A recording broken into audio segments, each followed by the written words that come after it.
Picture the shelves at your grocery store. Now picture them empty. Not a little picked over, empty. Bare metal, a few crushed boxes on the floor, and a handwritten sign on the door that says, "Back when we can." It happens faster than you would ever think. A storm, a strike, one bad week on the highways, and the store that feeds your whole town runs dry in about 72 hours. 3 days. That is the entire cushion most modern families have between a normal Tuesday and an empty kitchen. Now picture a different house. Out past the blacktop down a gravel lane, there is a family that did not even notice the trucks had stopped running. Their cellar is full. Their water is stored. Their lamps have oil. They have been living one good winter ahead of trouble their whole lives, the way their grandparents did, and their grandparents before them. While the town panics, they keep canning tomatoes. Today I am going to give you their entire list. 50 things every old household used to keep without thinking twice, and then 10 calm things you do in almost any emergency, in the order you do them. None of this is a bunker fantasy. This is simply the way people lived before the store was always open. Stay with me, because near the end I am going to tell you the one thing on this list that costs about $1 and has saved more lives in a disaster than all the stored food combined. And it is the one thing almost everyone forgets. After my last video, more of you wrote to me about this than about anything else. You said, "Amos, I do not want the freeze-dried buckets the websites are selling for $400. I do not want to play soldier. I just want to know what a sensible family ought to have in the house, the plain way my grandmother did it." So that is exactly what this is. My grandmother kept a pantry that could feed the family for a year, and she never once called it prepping. She called it being decent. You did not go borrow a cup of sugar from a neighbor in February, because in February the roads were bad and the neighbor needed her sugar too. You kept enough. That was the whole rule. Keep enough and rotate it so nothing you store ever goes to waste. And that is the one rule that makes this entire list work. Because without it you are not building a pantry, you are building a pile of garbage that rots. The rule is this: store what you already eat and eat what you store. Buy 2 of a thing you use, put 1 in the back, and when you open the front one, you replace it. The shelf is always full and always fresh. That is the whole difference between a deep pantry and a closet full of expired cans you are afraid to open. Now, the list. We start with water, because water is the one you die without first. A man can go weeks without food. He gets dangerous to himself in about 3 days without water. Number 1. Stored drinking water. 1 gallon per person per day. That is the number every emergency office uses. Half for drinking, half for cooking and washing. A 2-week supply for a family of 4 is over 50 gallons. Store it in food-grade containers, keep it out of the sun, and rotate it twice a year. Number 2. A way to purify more. You cannot store a year of water, so instead you store the means to make it safe. Plain, unscented household bleach will do it. Roughly 8 drops per gallon, stirred in, left to sit for 30 minutes. But I will be honest with you. Bleach loses its strength after about a year on the shelf, so keep it fresh and rotate it. Number 3. A good water filter. A gravity filter that strains out the bacteria and the cloudiness, the kind the backpackers and the missionaries carry. Filtering first, and then boiling covers very nearly everything that can be living in bad water. Number 4. Calcium hypochlorite, what the pool folks call pool shock. A small bag of it stores for years and makes gallon after gallon of disinfecting solution when you need it. Far more shelf-stable than the jug under your sink. Number 5. Containers to carry it and catch it. Sturdy jugs, a couple of food-grade barrels, and something to catch the rain off your roof. Water you cannot move is water you cannot use. Now the food, and we build it the old way from the cheap, dense staples up. Number 6. White rice. Stored dry and sealed with an oxygen absorber, white rice keeps 20 to 30 years. Brown rice does not. The oils in it go rancid in about a year, so for long storage, white wins every time. Number 7. Dried beans. Pair them with the rice and you have a complete protein, the meal that carried half the world through its hardest times. Decades of shelf life, kept cool and dry. Number 8. Hard wheat berries. The whole grain, not the flour. Sealed away from air, wheat keeps 30 years and beyond. Add a simple hand grinder and you have fresh flour any morning you like. Number 9. Rolled oats. Cheap, filling, and they cook with nothing but hot water. A breakfast that keeps for years. Number 10. Salt. Plain and eternal. It never spoils, it preserves meat, and your body simply cannot run without it. By far more than you think you need. Salt is the cheapest insurance in the whole pantry. Number 11. Sugar and honey. Sugar stores forever as long as you keep it dry. Honey never spoils at all. They have found it still good in tombs 3,000 years old. Both are calories, both are medicine for a wound, and both are morale. Number 12. Fats and oils. This is the weak link in any pantry, so I will be straight with you. Most oils go rancid in a year or two. Coconut oil and rendered lard keep the longest. Store fat but rotate it hard, because in a lean diet, fat is the very thing your body will crave the most. Number 13. Canned meat and fish. Tuna, salmon, chicken, the little tins of sardines. 2 to 5 years easily, and often far longer if the can stay sound. Protein you can open and eat with no cooking at all. Number 14. Canned vegetables and fruit. Bought or home canned in season. They put real food and real vitamins on the table in the months when nothing at all is growing. Number 15. Peanut butter. Calorie-dense, rich in protein, and the children will actually eat it. An unopened jar keeps a couple of years. Number 16. Powdered milk.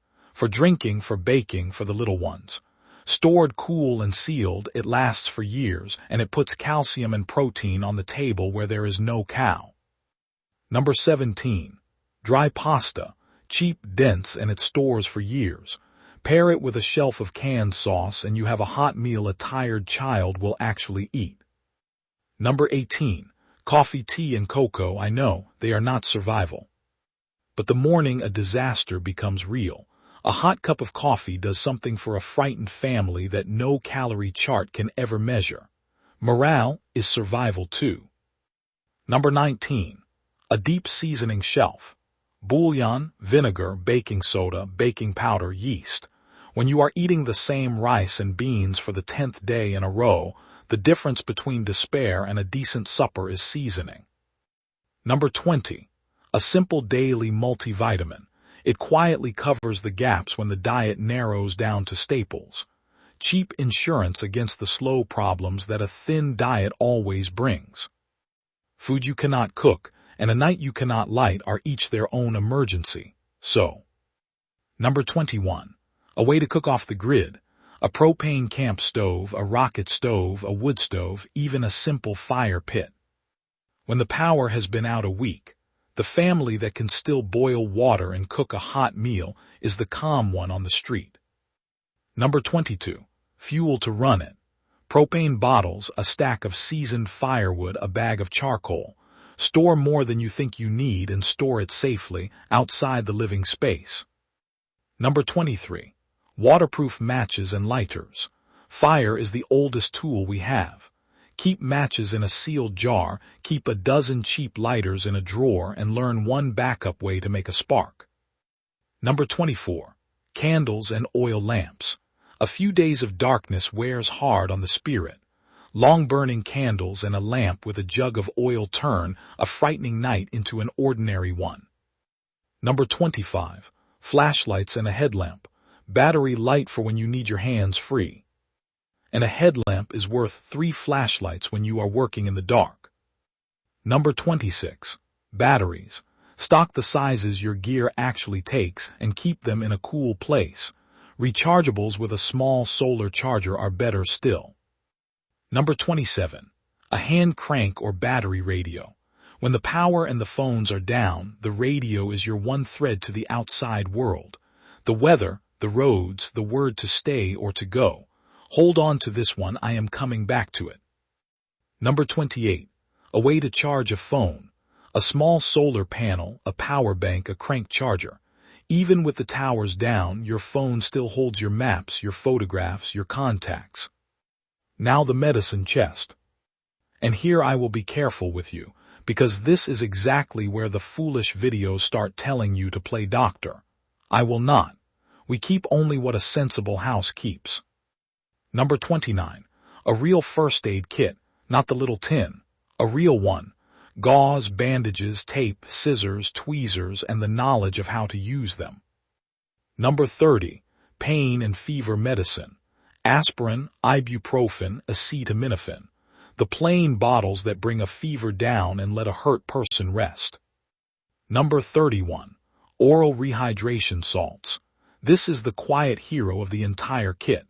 In an emergency, far more people are felled by the dehydration of a simple stomach sickness than by anything dramatic. A few cents of salt and sugar, measured right into clean water, has saved more lives from dehydration than nearly any other remedy on earth. Keep a box of it, and keep the recipe with it. Number 32. Antiseptic and antibiotic ointment. Iodine or alcohol to clean a wound and a tube of plain antibiotic cream. In hard times, a small cut that turns septic is a real and serious danger. Clean every wound. Number 33. Your own prescriptions. If you or anyone in your house depends on a daily medicine, talk to your doctor about keeping an extra month of it in hand. This is the one gap no stockpile can fill for you after the fact. Number 34. The everyday bottles, an antidiarrheal and antihistamine electrolytes. The plain over-the-counter cures for the stomach, for an allergy, for the swelling of a bad sting. Common troubles, common cures kept on the shelf. Number 35. Masks and gloves, a box of each. They cost almost nothing, they store forever, and the day you finally need them, you will need them badly. Number 36. Good soap and plenty of it. Now listen closely, because this is the thing I promised you at the very start. A bar of soap costs about $1, and washing your hands has prevented more death in a disaster than all the stored food, all the medicine, and all the gear combined. When the systems fail, it is not the dramatic things that kill people. It is the sickness that spreads from dirty hands and dirty water. Soap is the cheapest lifesaver you will ever buy, and it is the one almost everyone leaves off the list. Do not. Which brings us to the part the glossy lists always skip, because it is not glamorous. It is also, historically, the part that kills the most people after a disaster. Sanitation. Number 37. Toilet paper and a plan for when it runs out. Stock a deep supply. It does not spoil, it is worth its weight in barter, and no household has ever once regretted having too much of it. Number 38. A way to deal with human waste. If the water stops, the toilet stops. A simple bucket toilet with heavy bags and a sack of sawdust or lime keeps waste away from your water and your air. This humble bucket has stopped more outbreaks than any hospital ever has. Number 39. Feminine and personal hygiene supplies. The things a household quietly needs every month do not stop in an emergency. Keep a deep supply on hand. Number 40. Garbage bags, the heavy contractor kind.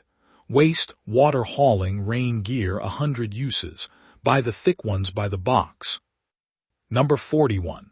Bleach and basic cleaning supplies, for sanitizing your surfaces and your water both. A clean house is a well house. Number 42. A good supply of cash in small bills. When the power is out, the card readers are dead, and so are the cash machines. The family with a little cash in small bills can still buy fuel and bread, while everyone else stands helpless at a dark register. Now the tools, because in a real emergency, you fix things yourself. You do not call someone. Number 43. A basic hand tool kit.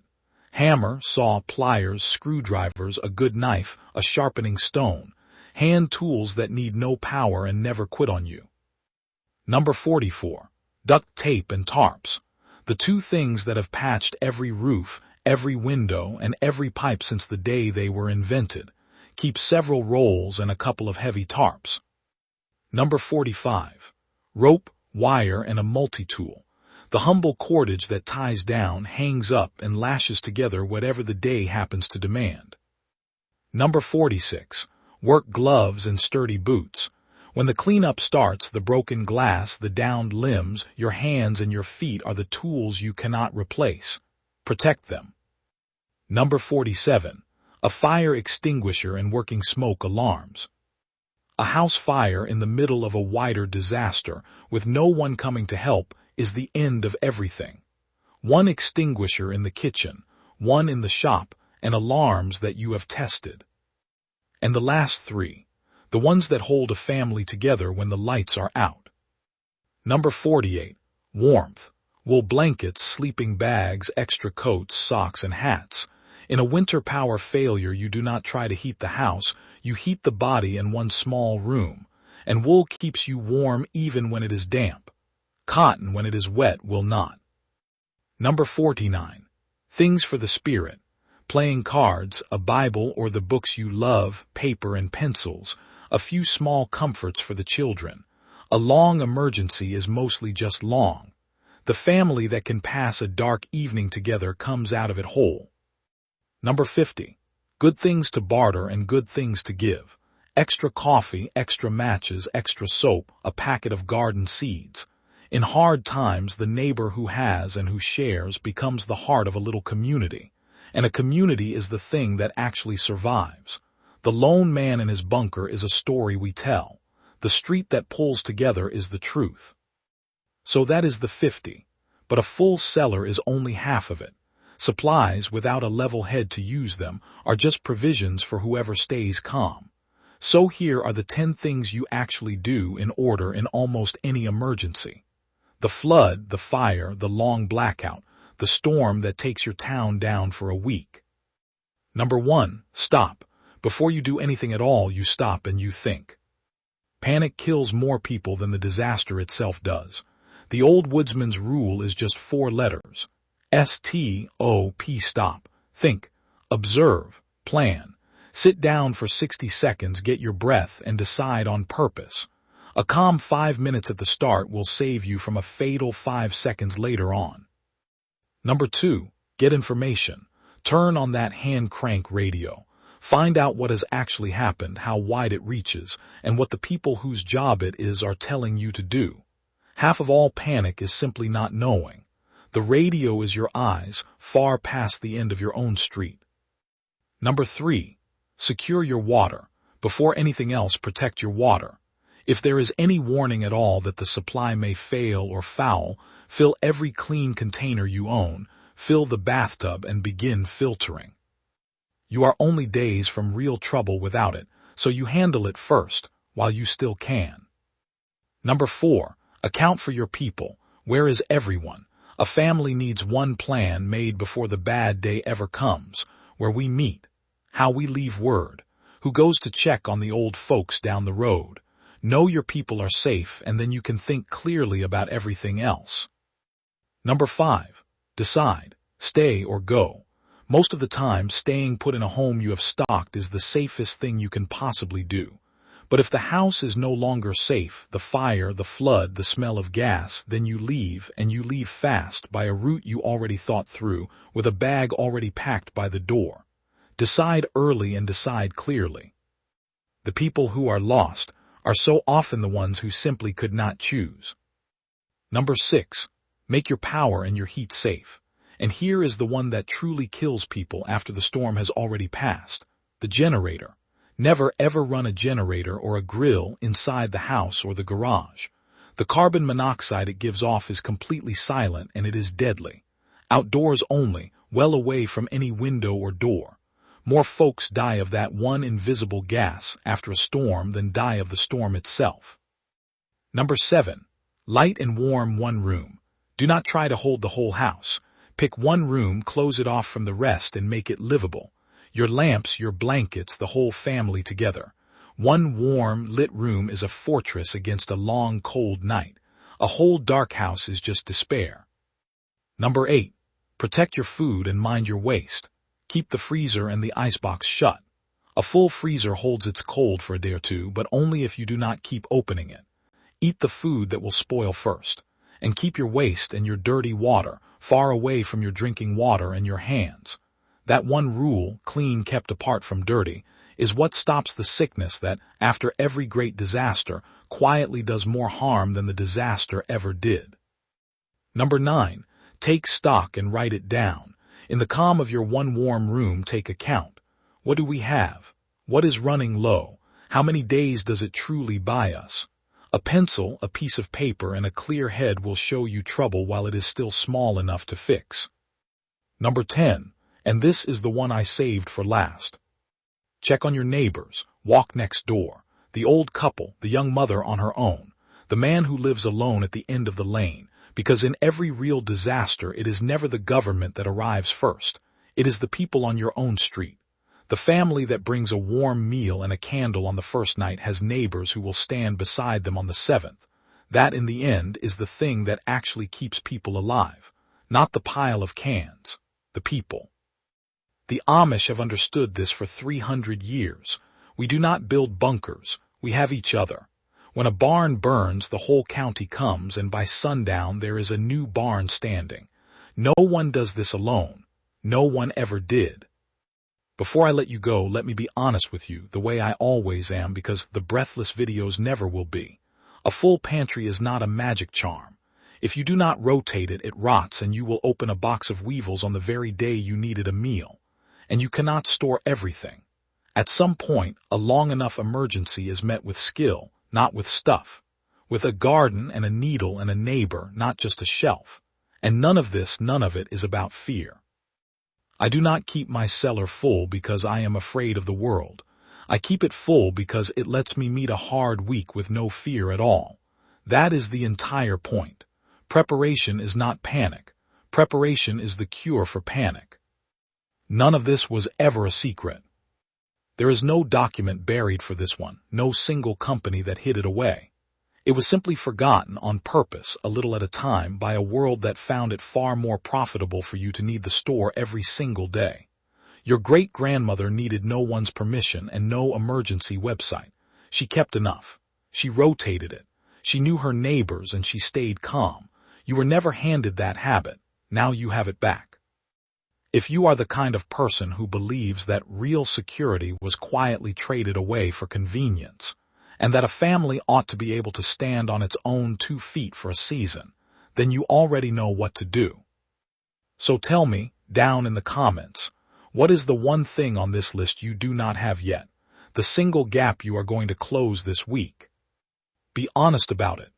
I read every one, and your answer may turn out to be the reminder that another family needed.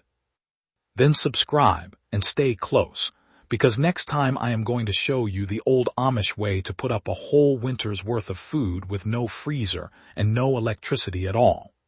The exact method my grandmother used, the one the companies selling you a deep freeze would much rather you never. And remember, the people who built this country with their hands knew things we are only just starting to remember.